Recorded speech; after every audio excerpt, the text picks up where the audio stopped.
Good morning, students.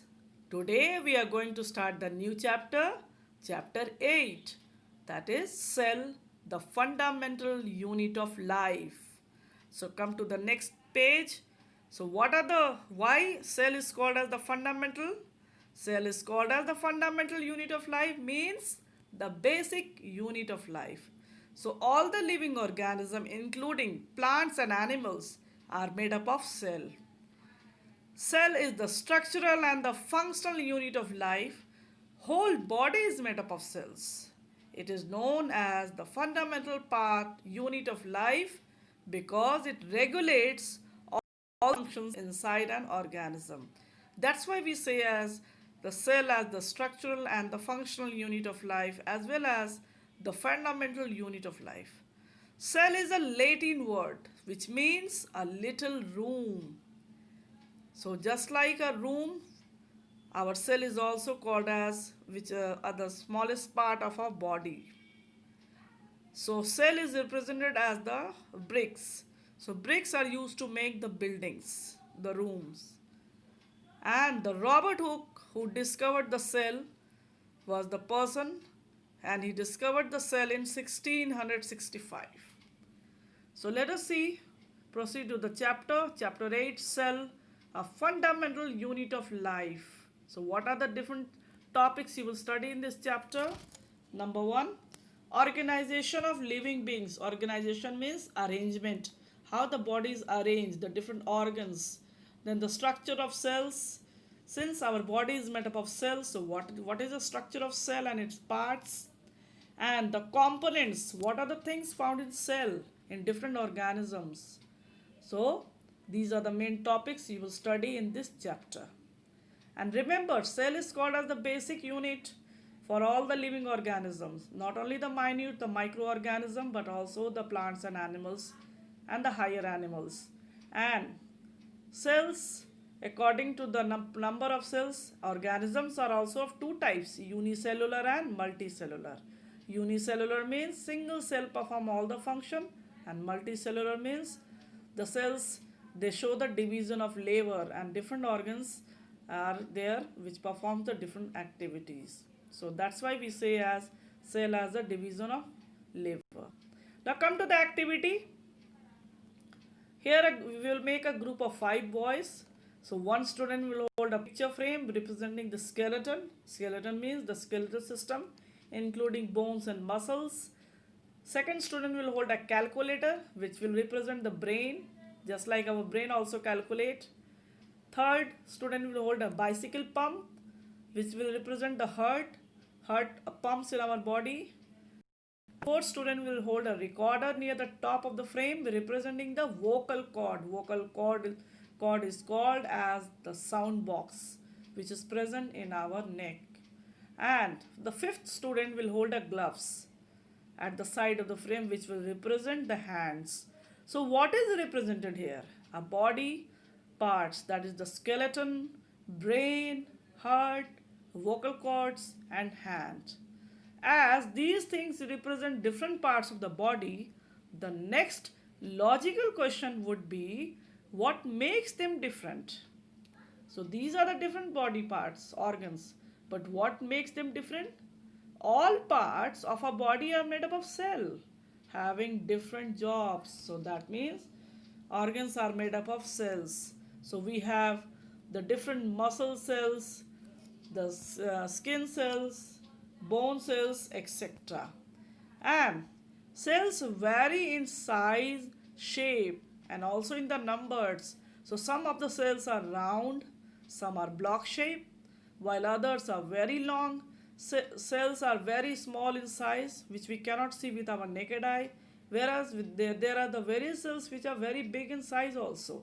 So that means the cells vary in size and they have the different shapes.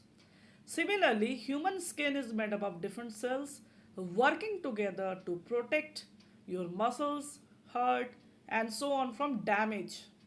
So skin cells also contain the different cells which acts as the protector, which protects our internal organs like muscles, hearts, and so on from damage. Just like your school or your classroom, Your body is also an active buzzing entity. Buzzing, a sound produced by the honeybee. Entity, that means the existence. So our body also exists like the classroom or our school. Now, do you know an amazing 100 trillion cells are developed in human body by the time the average person reaches adulthood? Since when a baby born, newborn baby contains the body is made up of millions and millions of cells. But that newborn baby when grows into different size and finally when go into an adulthood, then they have 100 trillion cells. Trillion means, that means thousand billions. So 1 billion, then 1,000 million is equal to 1 billion, and 1,000 billion is equal to 1 trillion. So imagine 100 trillion cells are found in our human body in adulthood. So how we say that the person grows in size? Due to the cell division. So come to the next page.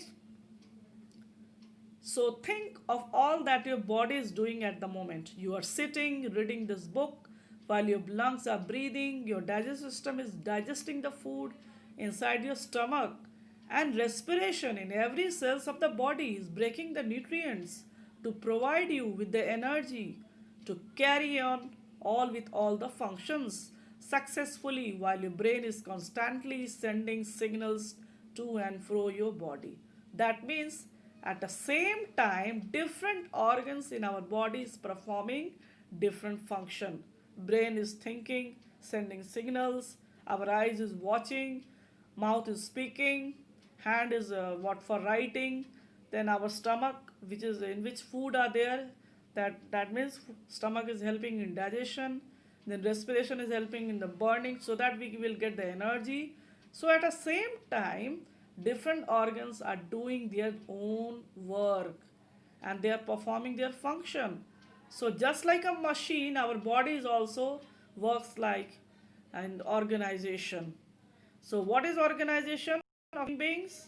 Organization means arrangement of living beings, how the body is organized.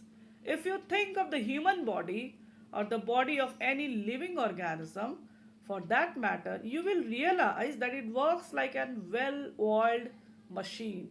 So our body is compared with as a well-oiled machine with all its organs working in perfect harmony with each other.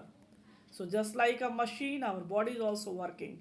How do some of the common machines such as washing machine work? Do you know? Each machine consists of many parts and each part are doing their specific job. Yet all the parts work together to perform an overall function. So in the same way our body also functions. The human body similarly is organized at different levels. Each starts with the cells and end with the formation of the whole organism. Underline this line. Thus, the following steps could be conceived in making of the body of an organism. Number one, cell. The structural and the functional unit of all living organism is called cell. Underline this line. Cells are formed of many smaller units, that is the molecules and atoms. So cell is also consist of many smaller units, that is atoms and molecules. But still these atoms and molecules are not living entity. Does not exist in the living form. Entity means existence. So cell is called as the living part because it grows, it divides, but still cell consists of smaller unit, that is called atoms and molecules. Cells with similar functions group together to form a tissues. So here the tissue is written. From cell we have the tissues. From cell the cell organized join to form tissues and tissues join to form organs and then organs combine to form organisms. So all many tissues group together to form an organ performing a similar function. A group of organs that work together to perform one or more function then constitute an organ system. And finally, all the organs in the body together work in tandem to form the organism.